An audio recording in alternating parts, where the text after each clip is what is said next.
इब्तिदा है रब्बे जलील के बाबरकत नाम से, जो दिलों के भेद खूब जानता है। अस्सलाम वालेकुम नाज़रीन, आज मैं हज़रत दहिया कल्बी रज़ी अल्लाह ताला अन्हु के मुसलमान होने का वाक़या बयान करूँगा। हज़रत दहिया कल्बी रज़ी अल्लाह ताला अन्हु नहायत खूबसूरत थे। तफसीर निगार लिखते हैं कि आपका हुस्न इस कदर था कि हर की औरतें दरवाज़ों के पीछे खड़े होकर यानी छुप कर हज़रत दहिया कल्बी रज़ी अल्लाह ताला अन्हु को देखा करती थी। लेकिन इस वक्त आप मुसलमान नहीं हुए थे। एक दिन सरवरे कौनैन ताजदार मदीना हज़रत मोहम्मद मुस्तफ़ा सल्लल्लाहु अलैहि वसल्लम की नज़र हज़रत दहिया कल्बी पर पड़ी। आप सल्लल्लाहु अलैहि वसल्लम ने हज़रत दहिया कल्बी के चेहरा को देखा कि इतना हसीन नौजवान है। आपने रात को अल्लाह ताला की बारगाह में दुआ मांगी, या अल्लाह इतना खूबसूरत नौजवान बनाया है, इसके दिल में इस्लाम की मोहब्बत डाल दे, इसे मुसलमान कर दे, इतने हसीन नौजवान को जहन्नुम से बचा ले। रात को आपने दुआ फरमाई। सुबह हज़रत दहिया कल्बी रज़ी अल्लाह ताला अन्हु आप सल्लल्लाहु अलैहि वसल्लम की खिदमत में हाजिर हो गए। हज़रत दहिया कल्बी रज़ी अल्लाह ताला अन्हु कहने लगे, ए अल्लाह के रसूल, बताएं आप क्या अहकाम लेकर आए हैं। आप सल्लल्लाहु अलैहि वसल्लम ने फरमाया, मैं अल्लाह का रसूल हूँ और अल्लाह वाहिद है, इसका कोई शरीक नहीं। फिर तौहीद और रसालत के बारे में हज़रत दहिया कल्बी को बताया। हज़रत दहिया ने कहा, अल्लाह के नबी, मैं मुसलमान तो हो जाऊँ, लेकिन एक बात का हर वक्त डर लगा रहता है। एक गुनाह मैंने ऐसा किया है कि आपका अल्लाह मुझे कभी माफ़ नहीं करेगा। आप सल्लल्लाहु अलैहि वसल्लम ने फरमाया, है दहिया, बता तूने कैसा गुनाह किया है। तो हज़रत दहिया कल्बी ने कहा, या रसूल अल्लाह, मैं अपने कबीले का सरबराह हूँ और हमारे यहाँ बेटियों की पैदाइश पर इन्हें ज़िंदा दफन किया जाता है। मैं क्योंकि कबीले का सरदार हूँ, इसलिए मैंने 70 घरों की बेटियों को ज़िंदा दफन किया है। आपका रब मुझे कभी माफ़ नहीं करेगा। इसी वक्त हज़रत जिब्राईल अलैहिस्सलाम हाजिर हुए। या रसूलुल्लाह सल्लल्लाहु अलैहि वसल्लम, अल्लाह सलाम कहता है और फरमाता है कि इसे कहें, अब तक जो हो गया वो हो गया, इसके बाद ऐसा गुनाह कभी ना करना, हमने माफ़ कर दिया। हज़रत दहिया आपकी ज़ुबान से ये बात सुनकर रोने लगे। आप सल्लल्लाहु अलैहि वसल्लम ने फरमाया, दहिया आप क्या हुआ है, क्यों रोते हो। हज़रत दहिया कल्बी कहने लगे, या रसूलल्लाह, मेरा एक गुनाह और भी है जिसे आपका रब कभी माफ़ नहीं करेगा। आप सल्लल्लाहु अलैहि वसल्लम ने फरमाया, दहिया कैसा गुनाह बताओ। हज़रत दहिया कल्बी फरमाने लगे, या रसूलल्लाह, मेरी बीवी हामला थी और मुझे किसी काम की गर्ज से दूसरे मुल्क जाना था। मैंने जाते हुए बीवी को कहा कि अगर बेटा हुआ तो इसकी परवरिश करना, अगर बेटी हुई तो इसे ज़िंदा दफन कर देना। हज़रत दहिया कल्बी रोते जा रहे हैं और वाक़या सुनाते जा रहे हैं। मैं वापस बहुत अरसा बाद घर आया तो मैंने दरवाजे पर दस्तक दी। इतने में एक छोटी सी बच्ची ने दरवाज़ा खोला और पूछा, कौन। मैंने कहा, तुम कौन हो। तो बच्ची बोली, मैं इस घर के मालिक की बेटी हूँ, आप कौन हैं। दहिया फरमाने लगे, या रसूलुल्लाह सल्लल्लाहु अलैहि वसल्लम, मेरे मुंह से निकल गया, अगर तुम बेटी हो इस घर के मालिक की तो मैं मालिक हूँ इस घर का। या रसूलुल्लाह, मेरे मुंह से ये बात निकलने की देर थी कि छोटी सी इस बच्ची ने मेरी टांगों से मुझे पकड़ लिया और बोलने लगी, बाबा बाबा, आप कहाँ चले गए थे। बाबा, मैं कितने दिन से आपका इंतज़ार कर रही हूँ।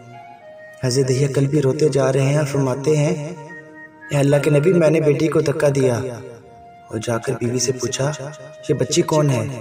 बीवी रोने लगी और कहने लगी, दहिया ये तुम्हारी बेटी है। या रसूलल्लाह, मुझे ज़रा तरस ना आया। मैंने सोचा मैं कबीले का सरदार हूँ, अगर अपनी बेटी को दफन ना किया तो लोग कहेंगे हमारी बेटियों को दफन करता रहा और अपनी बेटी से प्यार करता है। हज़रत दहिया की आंखों से अश्क ज़ारों कतार निकलने लगे। या रसूलल्लाह, वो बच्ची बहुत खूबसूरत थी, बहुत हसीन थी। मेरा दिल कर रहा था इसे सीने से लगा लूं। फिर सोचता था कहीं लोग बाद में ये बातें न कहें कि अपनी बेटी की बारी आई तो इसे जिंदा दफन क्यों नहीं किया। मैं घर से बेटी को तैयार करवा कर निकला तो बीवी ने मेरे पाँव पकड़ लिए। दहिया, ना मारना इसे, दहिया ये तुम्हारी बेटी है। माँ तो आखिर माँ होती है। मैंने बीवी को पीछे धक्का दिया और बच्ची को लेकर चल पड़ा। रास्ते में मेरी बेटी ने कहा, बाबा नानी के घर लेके जा रहे हो? बाबा क्या मुझे खिलौने लेकर देने जा रहे हो? बाबा हम कहाँ जा रहे हैं? दहिया कल भी रोते जाते हैं और वाक़या सुनाते जा रहे हैं। या रसूलल्लाह, मैं बच्चे के सवालों का जवाब ही नहीं देता था।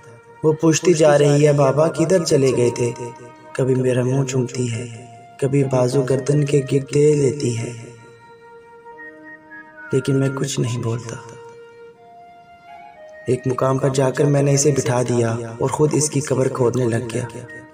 आका करीम सल्लल्लाहु अलैहि वसल्लम दहिया की ज़ुबान से वाक़या सुनते जा रहे हैं और रोते जा रहे हैं। मेरी बेटी ने जब देखा कि मेरा बाप धूप में सख्त काम कर रहा है तो उठकर मेरे पास आई। अपने गले में जो छोटा सा दुपट्टा था वो उतार कर मेरे चेहरे से रेत साफ करते हुए कहती है, बाबा धूप में क्यों काम कर रहे हो?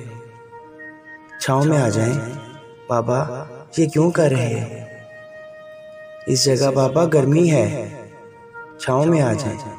और साथ साथ मेरा पसीना और मिट्टी साफ करती जा रही है, लेकिन मुझे तरस ना आया। आखिर जब कब्र खोद ली तो मेरी बेटी पास आई। मैंने धक्का दे दिया, वो कब्र में गिर गई और मैंने रेत डालने लग गया।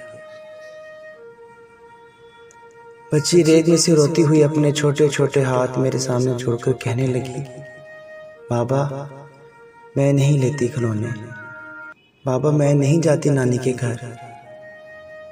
बाबा मेरी शक्ल पसंद नहीं आई तो मैं कभी नहीं आती आपके सामने। बाबा मुझे ऐसे ना मारें। या रसूलुल्लाह सल्लल्लाहु अलैहि वसल्लम। मैं रेत डालता गया। मुझे इसकी बातें सुनकर भी तरस नहीं आया। मेरी बेटी पर जब मिट्टी मुकम्मल हो गई और इसका सर रह गया तो मेरी बेटी ने मेरी तरफ से तवज्जो ख़त्म की और बोली, ऐ मेरे मालिक, मैंने सुना है तेरा एक नबी आएगा जो बेटियों को इज्जत देगा, जो बेटियों की इज्जत बचाएगा। अल्लाह वो नबी भेज दे, बेटियां मर रही हैं। फिर मैंने इसे रेत पर दफना दिया। हज़रत दहिया कल्बी रज़ी अल्लाह ताला अन्हु वाक़या सुनाते हुए बेइंतहा रोए। ये वाक़या जब बता दिया तो देखा आप सल्लल्लाहु अलैहि वसल्लम इतना रो रहे हैं कि आपकी दाढ़ी मुबारक आंसुओं से गीली हो गई। आपने फरमाया, दहिया ज़रा फिर से अपनी बेटी का वाक़या सुनाओ, इस बेटी का वाक़या जो मुझ मोहम्मद के इंतज़ार से दुनिया से चली गई। आप सल्लल्लाहु अलैहि वसल्लम ने 3 दफ़ा ये वाक़या सुना और इतना रोए कि आपको देखकर सहाबा कराम रिज़वानुल्लाह अलैहिम रोने लग गए और कहने लगे, ऐ दहिया क्यों रुलाता है हमारे आका को, हमसे बर्दाश्त नहीं हो रहा। आप सल्लल्लाहु अलैहि वसल्लम ने हज़रत दहिया से 3 बार वाक़या सुना तो हज़रत दहिया की रो रो कर कोई हालत ना रही। इतने में हज़रत जिब्रील अलैहिस्सलाम हाजिर हुए और फरमाया, या रसूलुल्लाह सल्लल्लाहु अलैहि वसल्लम, अल्लाह सलाम कहता है और फरमाता है, ए महबूब सल्लल्लाहु अलैहि वसल्लम, दहिया को कह दें वो उस वक्त था जब इसने अल्लाह और आपको नहीं माना था। अब मुझको और आपको इसने मान लिया है तो दहिया का ये गुनाह भी हमने माफ़ कर दिया।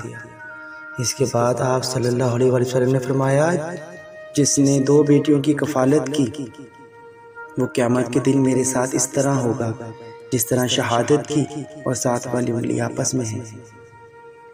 जिसने 2 बेटियों की परवरिश की इसकी ये अहमियत है, तो जिसने 3 या 4 या 5 बेटियों की परवरिश की इसकी क्या अहमियत होगी।